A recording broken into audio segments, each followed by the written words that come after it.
1, 2, 3, 4. Chant down Babylon kingdom. Team make we chant down Vatican now. Bang bling bling chant down Babylon kingdom. Team make we chant down Vatican now. Chant down Babylon kingdom. Team make we chant down Vatican now. Bang bling bling chant down Babylon kingdom. Team make we chant down Vatican now. What up, y'all? Babylon 5 Podcast. It's your boy. Sorry if you guys can hear that. I can hear it pretty well here. I'm just rubbing my hands. Pretty ashy, as I noticed. And I had just pressed record, and I was like, fuck, my hands are ashy as fuck right now. So I was like, let me lube. Let me lube up a little bit here, you know what I'm saying? Put some of this fucking cream. Shout out to Sarah V healing ointment. This is some good shit. Some good shit. And this is the Babylon 5 Podcast. Ladies and gentlemen, thank you guys so much for being here another week. Shout out to all my listeners. Everybody who listens to this podcast, shout out to you. Shout out to the Unified Rules Podcast. You know, talking the Unified Rules Podcast, as I did, I'm going to get back to this introduction, but a little babble here. Talking to the Unified Rules Podcast on Twitter, you know, it made me, like, really look at myself and think, my nigga, have you just been hating on Tony? I mean, I haven't just been hating on Tony.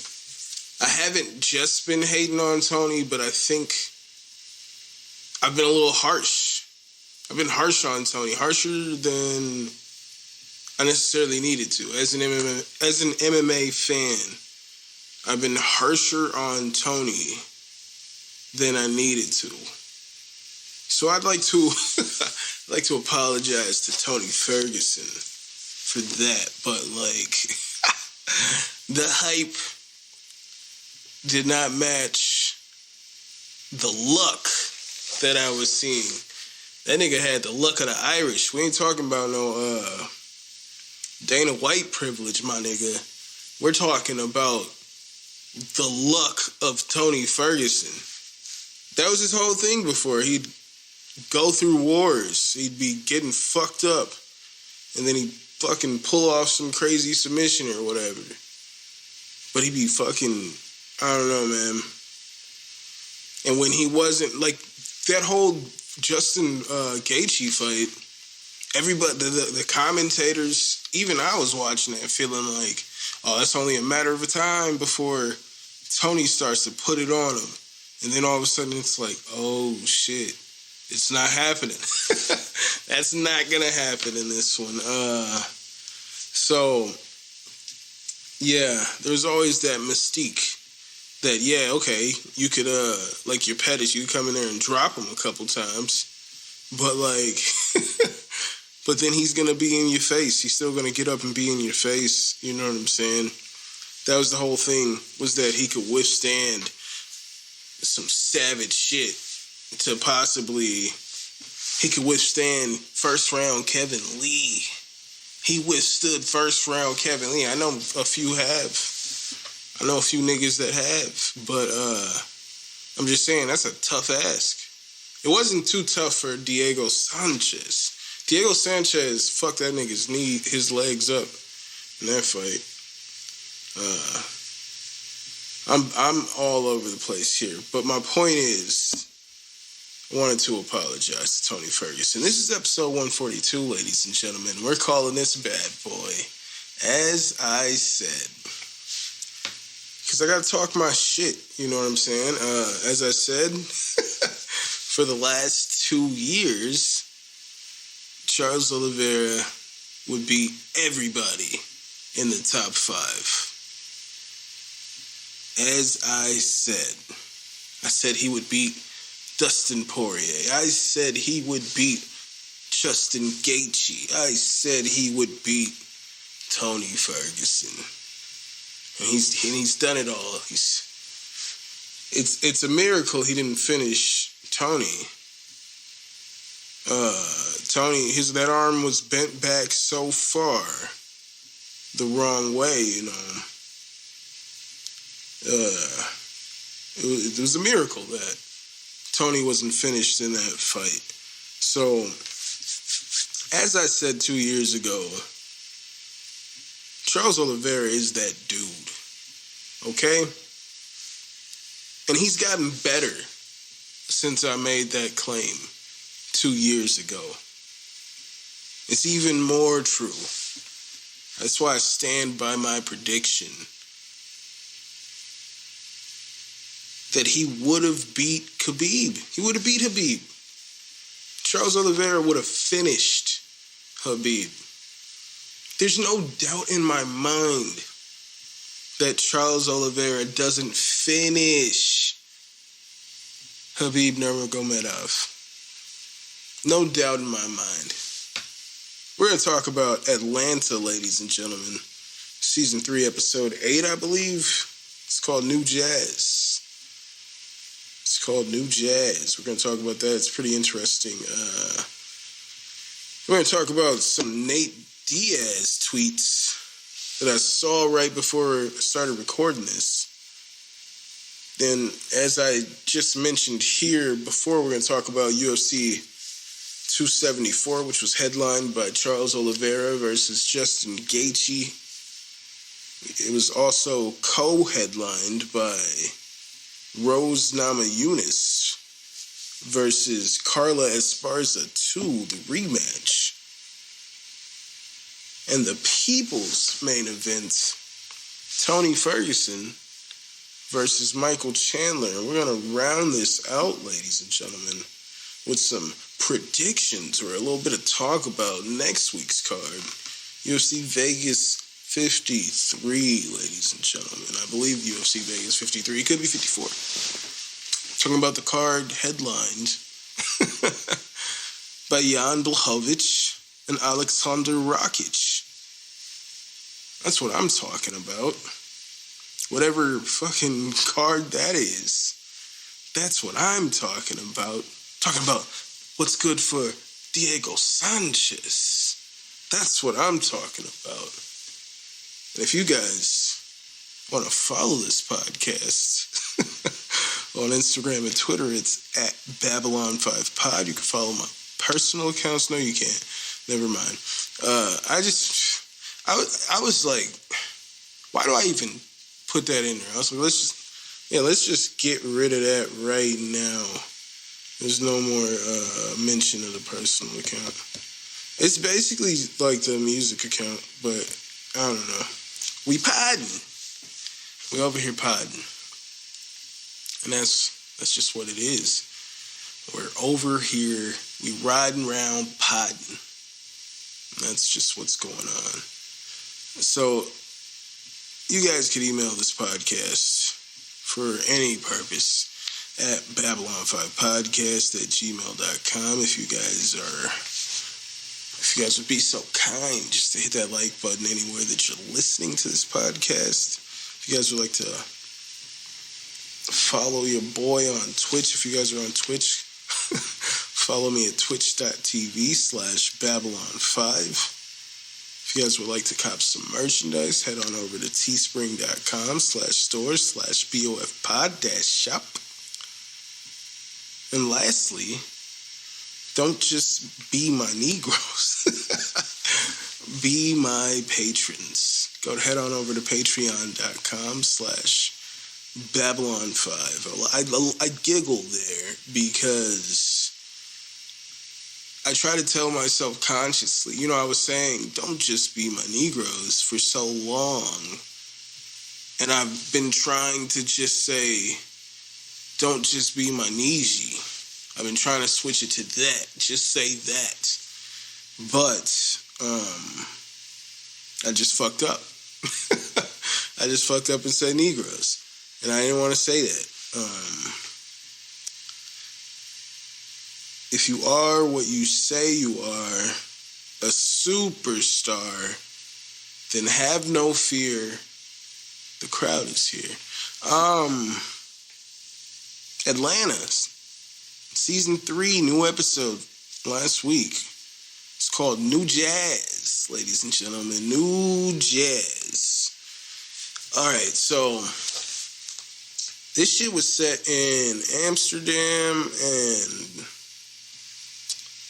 Al and Darius go to a cafe, and they get this, like, thing. It's, like, edible that has, like, THC and, like, this honey that has, like, hallucinogenic properties in it. It's, like, this super potent honey. I remember I saw this fucking Viceland fucking, or whatever the fuck it was.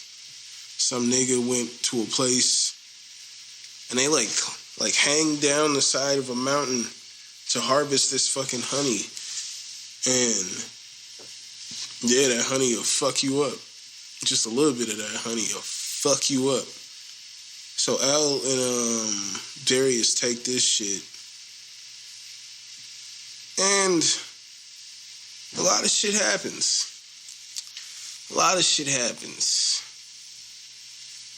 You know, it was a very interesting episode. But at some point, all right, I'd say the most noteworthy moment of this episode was Al, the fucking character Al, runs into Liam Neeson.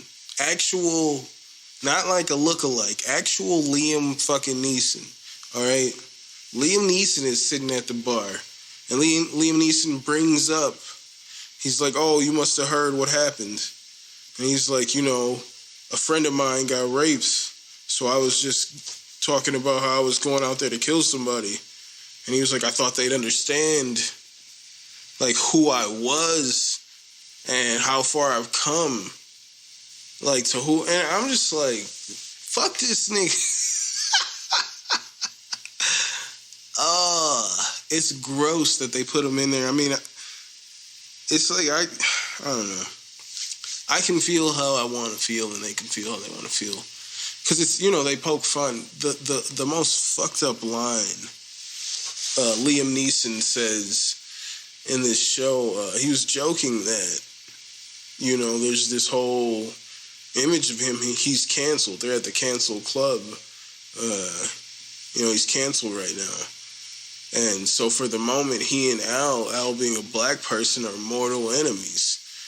And that's his joke. And Al's like, didn't you learn not to make those kind of jokes? And Liam Neeson fucking, oh my God. It fucked me up. Liam Neeson says, that's the thing about being white, is you never have to learn anything if you don't want to. Nigga, that fucked me up. It fucked me. Oh, and you know, it's just beautiful writing, all right? Beautiful writing by Donald, his brother, everybody who works on the show, man. Just, y'all deserve all the awards. Whatever awards go to niggas who make TV shows. I don't watch award shows. But whatever, if y'all want those awards, if y'all watch award shows and y'all want those awards, then I hope y'all get those awards. Y'all deserve them. I don't know who else would be nominated. I don't watch those shows. But I don't know the judging criteria. Does anybody know the judging criteria? Shit. I don't think so. You know, the thing about me, right, I like combat sports. And sometimes I get introduced to a new combat sport. And I don't think it's actually a combat sport thing, but, or strictly a combat sport thing.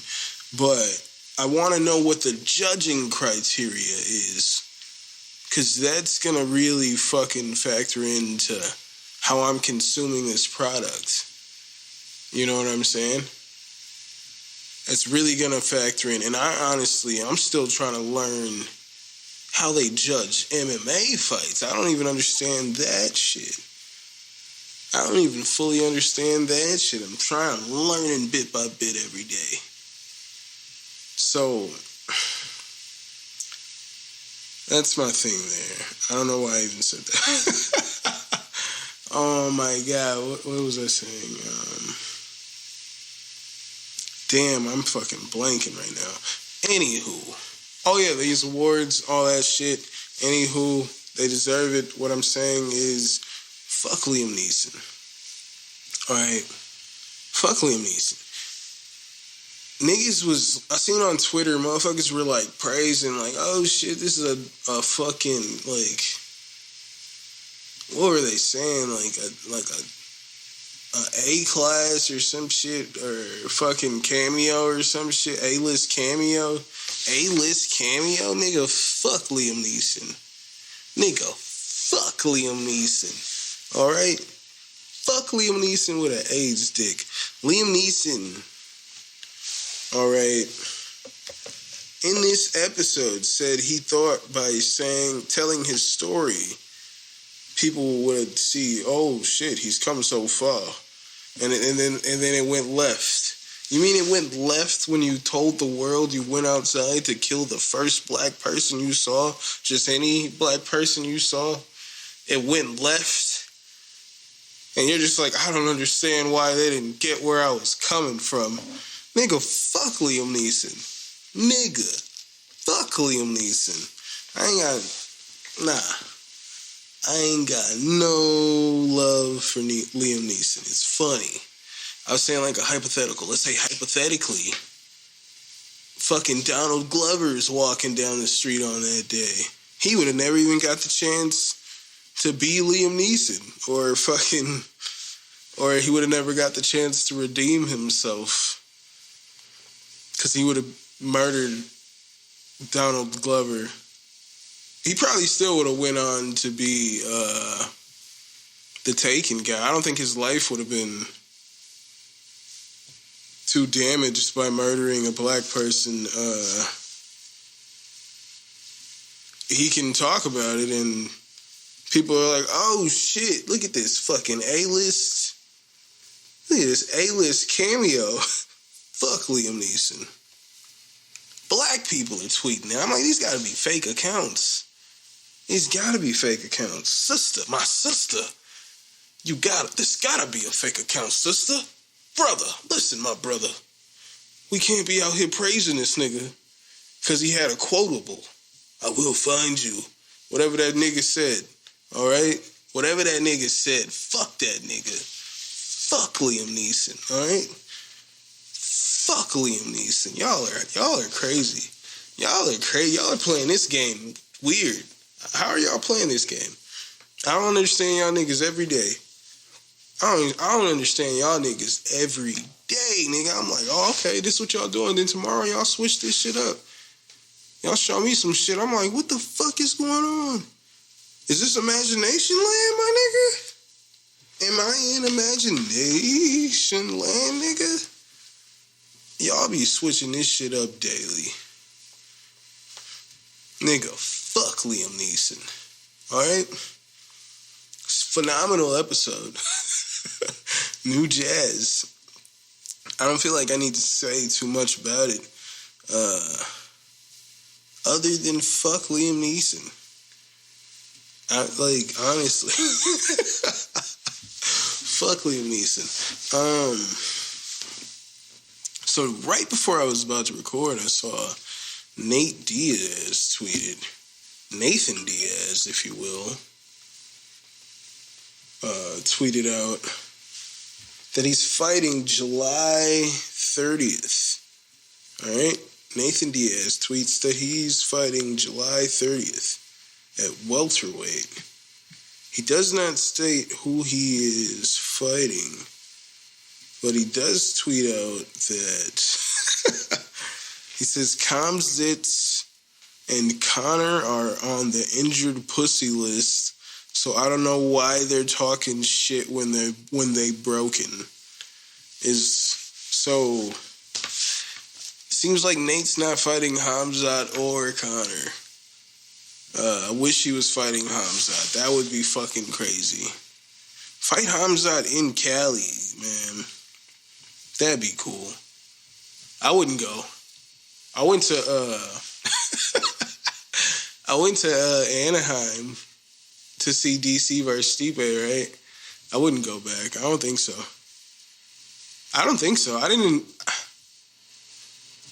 I mean, nah, I wouldn't go back. I don't think I would. It's nothing for me there, other than fights. But I don't know, man. Y'all got gangsters out. It's wild out there. And it looked beautiful outside, so you get confused. You know what I'm saying? It looks beautiful outside everywhere you are, so you get confused.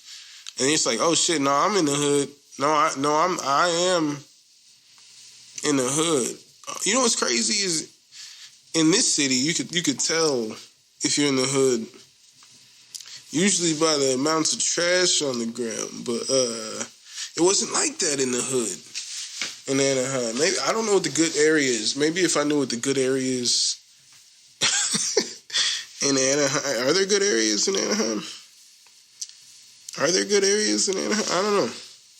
That was the only time I've ever been to Cali, I believe, if I'm recalling correctly. Anywho, when I was there and Nate Diaz fought, dude, that place was crazy for Nate Diaz. And I would love for Hamzat to just go in there and annihilate this man. In Anaheim. That would be hype as fuck. And just hostile territory. Just come in and just walk through Nate Diaz. That'd be pretty fucking cool. I'm just curious who he's fighting. So if he does fight July 30th, as he says, then that means come July 31st, right? It should come 31st, right? I believe it's July 31st. Anywho, the next day is what I'm trying to say. This nigga will be a free agent. Unless somehow they could have gotten him to sign a new deal. Unless he's getting paid, like, millions to stay with the UFC. Because he's trying to box Jake Paul. He's trying to box Jake Paul. Jake Paul says he's boxing in August. And you know who will be ready in about November, December? Nathan Diaz. Ready to box Jake Paul for the most money he's ever made at one time. Maybe, well, I don't know how much he made to fight Conor. He probably made a nice penny to fight Conor. If we're being honest. But I would like to see this fight. But it doesn't look like he's going to fight Hamzat. I wonder... He did not say he's not fighting Poirier. And that's the fight that's been rumored for a while now. So, if we're finally going to get that fight at 170, then cool. Let's put it on. I'll be cool with that. But I just looked it up. He has not tweeted anything else since. There's no announcement. Only thing we know is that Dana White's, that board got leaked that said a bunch of potential fights, and Dana White said at the post-fight press conference that none of those fights, well, he said some of those fights were booked, but he said if there were certain markers next to the fight, then that meant that they were just placeholders, and those fights weren't booked. And he was like, some of those fights have already been announced, but a lot of those fights were just placeholders for, things that they were thinking they could do there at whatever date that they were in there talking about it. And I was like, I'm like, that makes sense, because, I know that John Jones said that he wasn't fighting in July, but they were trying to say that on that board that John Jones was fighting in July. Stipe said he can't fight until August, I believe. But they said Stipe versus John Jones in July. I don't know. I guess it's pretty close. You know? I guess it's pretty close. July 30th. It's pretty close. Maybe that's when they do it. That board, they said, well, I think that's why Dana, I think part of it could be, if I could surmise, Dana would say, no, those are just placeholders, because he probably ruffled some feathers, especially somebody like Nate Diaz, who was supposed to fight Poirier fucking years ago, but then they announced at his press conference that Conor was coming back, and he fucking had a fit and walked out, and just, we didn't see him fight for like another year. You know what I'm saying? He had a fit because they announced Conor was coming back at a press conference he was at, and he had a fit, stormed out of there. So, I think that's why Dana said it. He's trying to keep this shit alive and probably trying to refrain from, I don't know, man, taking legal action against whoever leaked that photo. I'm sure he knows the person who leaked that photo, and he's probably pretty upset about it, but he's had some time to be angry about it, and he's pretty professional to the media and letting them know what he wants them to know. He's pretty good at that. So, he's pretty good at that. So, it could be a number of things. Maybe we get Khamzat versus Nate Diaz after all. But honestly, this is my thing. So I wanted to see Khamzat versus Nate Diaz. And before it made sense. And right now it doesn't make sense for Khamzat. And honestly, it's like, fucking Nate, is he even ranked? He just lost to Leon, and like he's not even ranked. But it's like, how are you getting these fights just off of your name? Let's let Nate talk about Dana White privilege. How are you getting these fights? That guy back there at 15 can't just jump up and fight number 3 just because he came out here and slapped a nigga. He can't just come out here and fight number 3 and then be like, I'm fighting for the belt next. You know what I'm saying? Like, you can't, like, before the fight even happens, and then you just get fucking mollywopped for 5 rounds straight, and then just get one lucky fucking punch. I mean, it was clean. I'm just saying, one good, clean punch at the end of the fucking fight that wobbles Leon. And then the legend continues, and everybody's like, oh, let's forget about the fucking 5 rounds of him just taking a savage beating and just trying to run and get out of there. He's taking a savage beating in there, all right? He's taking a beating. UFC 274, ladies and gentlemen. As I said, Charles Oliveira took on Justin Gaethje. Justin Gaethje was talking a lot of shit. Justin Gaethje was basically trying to say that Charles was a coward. He's quitting fights before. He was like, Justin said he's never quitting a fight before. He said Charles is a quitter. He's quit before, and he said once a quitter, always a quitter. That's what Justin Gaethje said.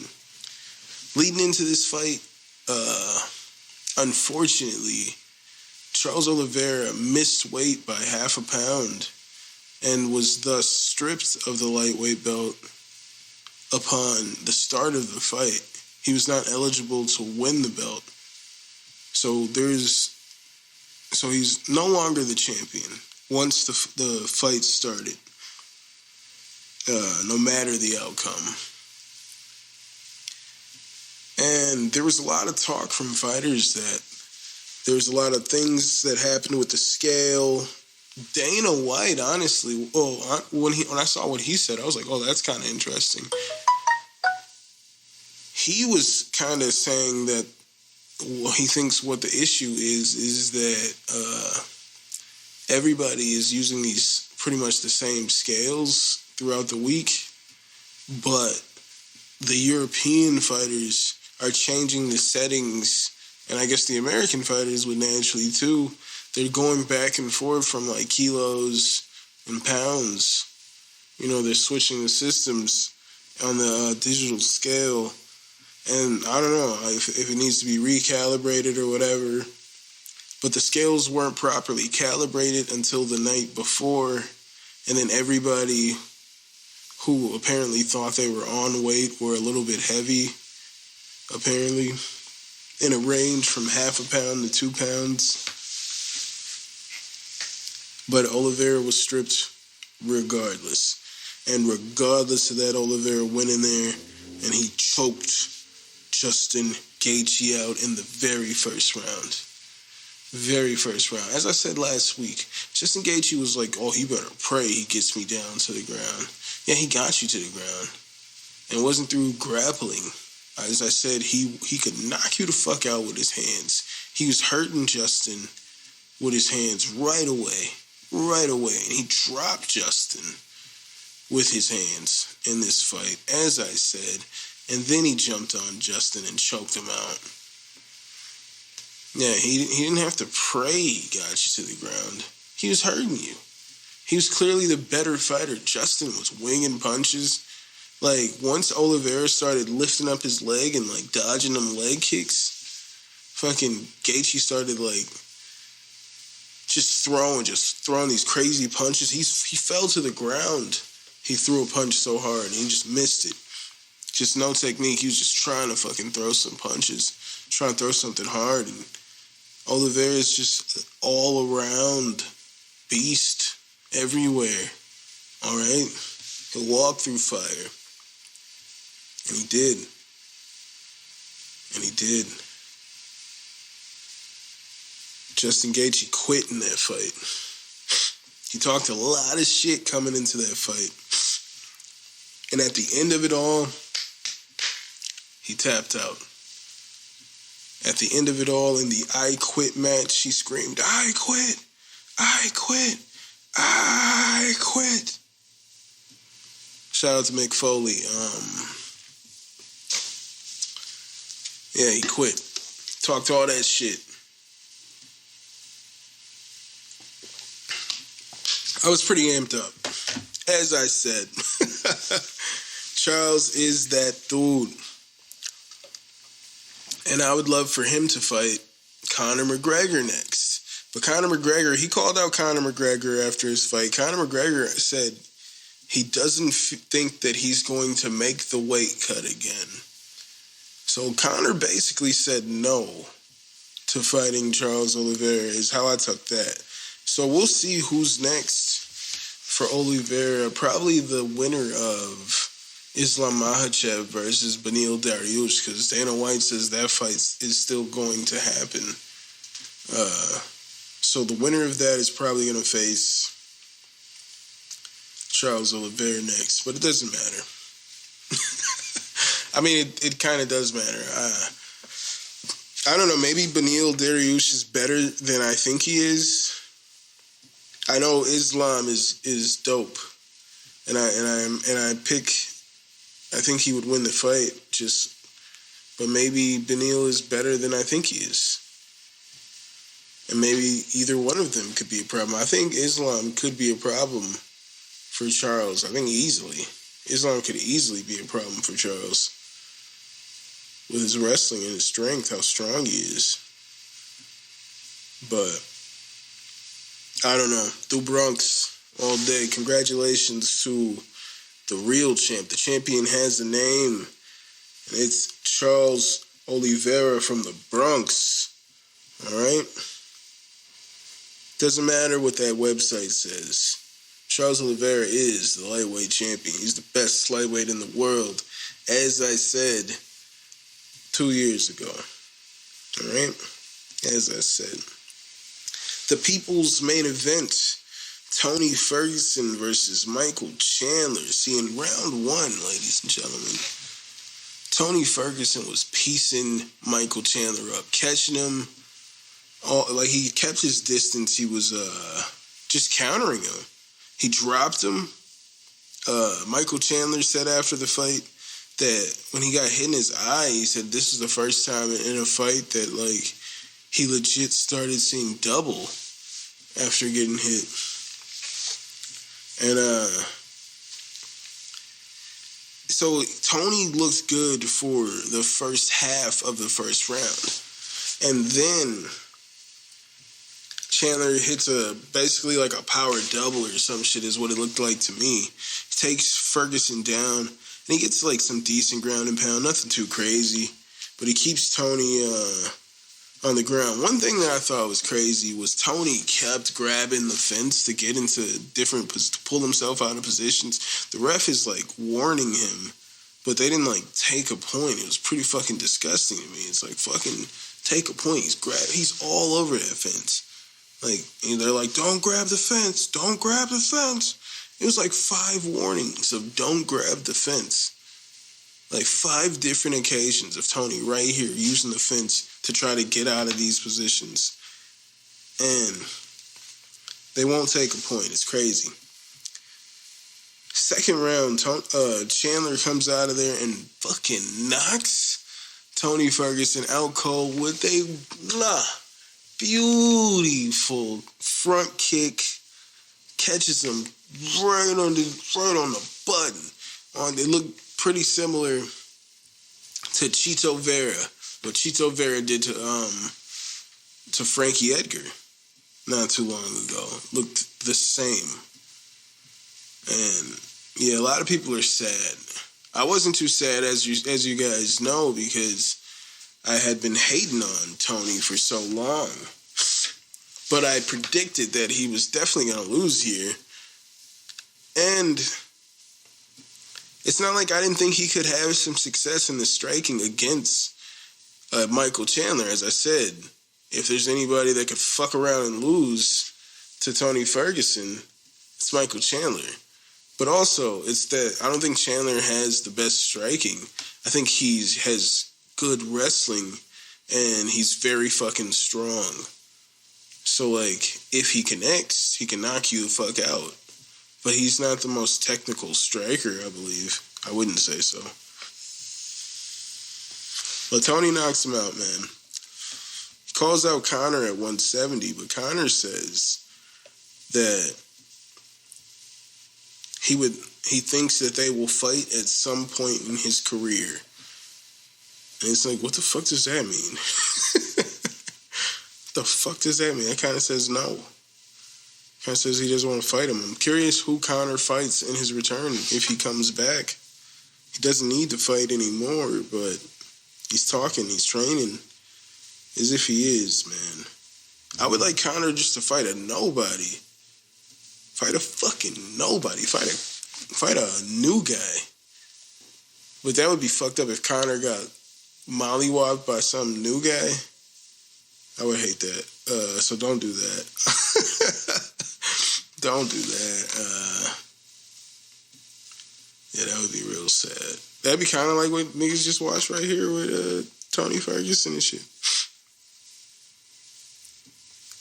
But I'm curious what happens with Chandler next, because Conor pretty much said no. But Tony Ferguson, I would like to see. Dana White was saying he still believes Tony Ferguson is top 10, which is, I feel like, is pretty delusional. I think the only I say the only winnable fight I really see. There's 2 possible winnable fights. I'd say he could beat Gregor Gillespie. I think he beats Gregor Gillespie, and I think he would have a fucking really good fight with Dan Hooker. All right? If Tony just has one more fight in the UFC, I would like to see him fight Dan Hooker next. I think that would be a pretty fucking cool fight. 5 rounds, 5-round main event, Dan Hooker versus Tony Ferguson. Like, who wouldn't want to see that fight? Spinning, like, elbows and knees and all kinds of shit. I'm all for that fight. I am all for that fight. And then the co-main event was Rose Namajunas versus Carla Esparza in a fight that is the rematch. This fight was not too eventful. It's funny because my boss, we were talking about it beforehand. So I asked him, I was like, dude, did you see the fights? And he's like, he said he fell asleep during this co-main event, so he didn't see the main event. And I was like, fuck, I figured like a lot of people probably didn't even see Oliveira fight because of the fight that happened beforehand. And Canelo was boxing. I didn't even know that until afterwards. But had I known Canelo was boxing, I probably would have watched that instead of this Rose Namajunas fight. Or would have split screen or something. But anywho, yeah, it was a pretty uneventful fight. And Carla Esparza wins via split decision. And yeah, there was only about 67 strikes thrown over 5 rounds. Like, it wasn't too eventful. And now, when this is my thing about the judging criteria. Like, they're saying that Carla essentially won rounds because she had, she was coming forward, essentially. That's what it is. She was coming forward more than Rose, because there weren't a lot of strikes thrown. Be like 8 strikes from this person in this round, 4 strikes from this person, then fucking 5 strikes from this person, 8 strikes from that person. Like, it was like, like real low strike counts. It was pretty weird. Like 67 strikes total between the two of them at the end of this fight. So Carla was awarded via that, and Rose was saying do I not get credit for good defense for having a strategy? Like, do I have to get into these wars and damage my face every time? Like, no.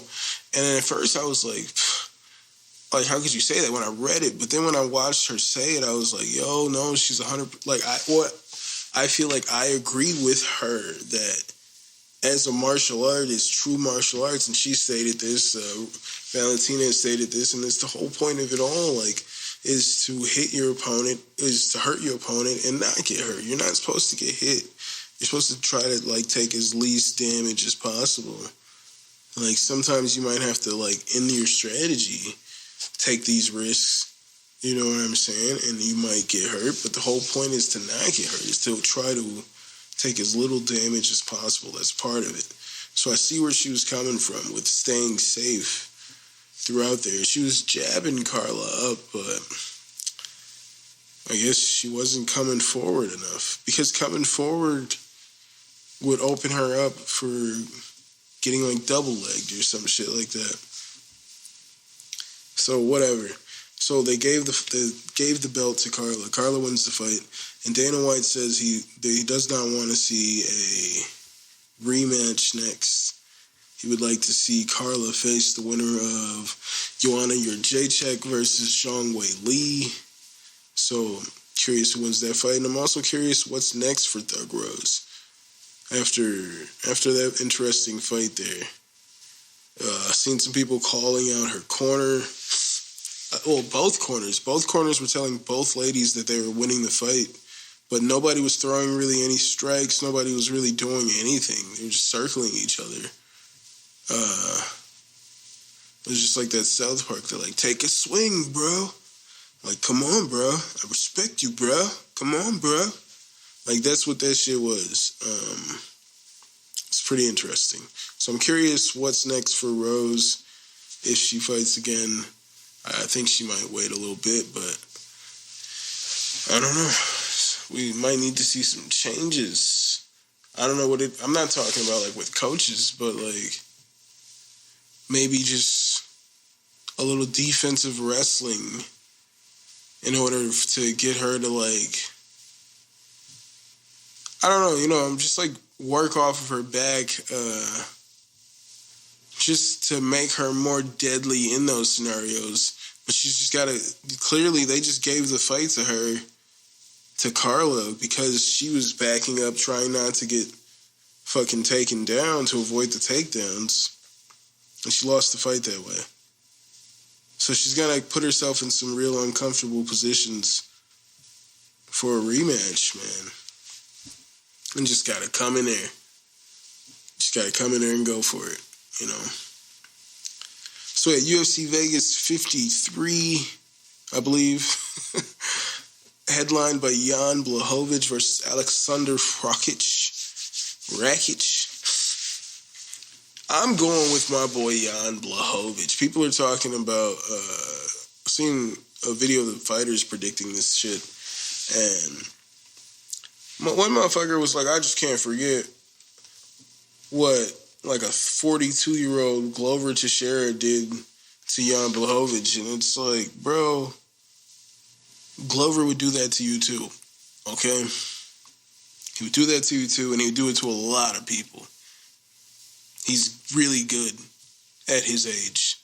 He's really good, and you know how good he is? He's the fucking champion. So, that's just a weird thing, and people, I think it's weird for people to like say Jan isn't good anymore just because he lost his last fight. Did we not see him beat Israel Adesanya not that long ago? Did that not happen? Did we not see this man knock out Dominic Reyes? Did this not happen? Do we not know what Polish power is? Did these things not happen? How are you guys so forgetful? So quickly we forget. I'm going with Jan Blachowicz. You know what Alexander Rakic is known for? Fucking boring fights. That's what he's known for. DC was like, I don't even want to talk about Rakic. I don't want to say anything because we were criticizing his fights. So, I like Rakic. He's a decent fighter, but I don't feel like he's got long, you know, he could try to be rangy, but this is my thing. Jan is good going forward or backwards. You know what I'm saying? He's got a good check hook. I like Jan everywhere in this fight here, man. I'm sticking with Jan Blachowicz versus Rakic. Some more fights I'm interested in for next week's card. You got Ryan Spann versus Jan Cutelaba. That's going to be a real fun fight. Caitlin Chukagian taking on Amanda Ribas. That's an interesting fight. You got Michael Johnson taking on 38-year-old Alan Patrick. I believe Michael Johnson is going to get a win. He's going to move into this win column. I would love to see it. I would love to see it for my boy Michael Johnson. Another fight I'm very interested in is Verna Jandiroba versus Angela Hill. That's going to be a great fight right there. This card, man, if you guys look at this card, it's a pretty stacked card for next week. It's just a fight night card, but it's stacked. You guys are crazy to think that Jan Blachowicz is done. Did we not just see this? Did he not just beat Israel Adesanya? What are we talking about here? He just beat Israel Adesanya. We just gonna act like that didn't happen? Like it didn't happen? All right. I saw it. I was worried about, I didn't want Adesanya to take that fight. I thought Adesanya was going to lose, and I didn't want that to happen. That's my boy. And he took that fight. And he lost. Y'all are crazy. So quickly we forget. So quickly we forget. He just beat Israel Adesanya. All right? He knocked out Dominic Reyes. He knocked out Corey fucking... man, I'm so sorry. Corey Anderson. Knocked out Corey Anderson. Y'all are crazy. Because he got dominated by Glover. Glover's a beast. All right?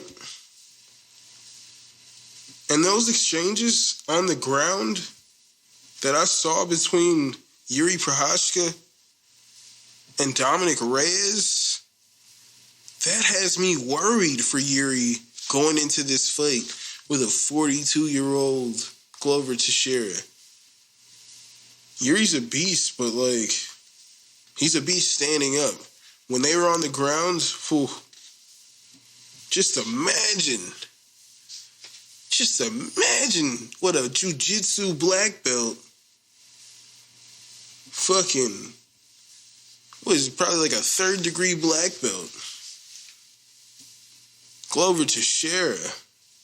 Imagine what he'd do in those kind of positions that Dominic Reyes was able to get Yuri Prochazka in. He doesn't have the jiu-jitsu acumen of a 42, 43-year-old Glover Teixeira. He doesn't have the acumen of a 43, 44-year-old Glover Teixeira. All right? It's very interesting. So I'm sticking with my boy Blachowicz next week. It's going to be a great card. I'm real excited for it. I'm not closing next week, so I'll be able to watch pretty much this whole fucking card live. I'm live tweeting it, baby. Y'all follow your boy on Twitter, because we live tweeting this bad boy. Probably not right away. I think it started like 6:30. I'll be at work, but at least the main card. I'll be able to watch the main card live. Yeah. So, it is what it is. And if you guys would like to follow me on Twitter, as I just said, it's at Babylon5Pod. You guys can email this podcast at babylon5podcast@gmail.com. You guys should hit that like button anywhere that you're listening to this podcast. And if you guys would like to follow your boy on Twitch, that would be pretty great. Go to twitch.tv/Babylon5. If you guys want to cop some merchandise, head on over to teespring.com/store/BOFpod-shop.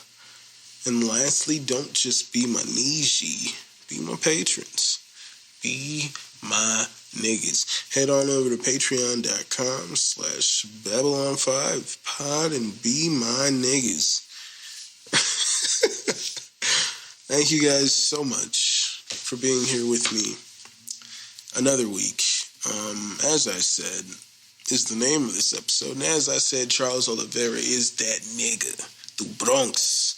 Ladies and gentlemen, the Bronx. I hope you guys have a phenomenal week. Thank you guys once, as I said, for being here. That's cool.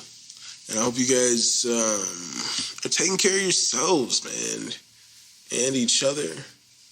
And I'll see you when I see you. I'll holla. Chant down Babylon kingdom, team make we chant down Vatican now. Bang bling bling, chant down Babylon kingdom, team make we chant down Vatican now. Chant down Babylon kingdom, team make we chant down Vatican now. Bang bling bling, chant down Babylon kingdom, team make we chant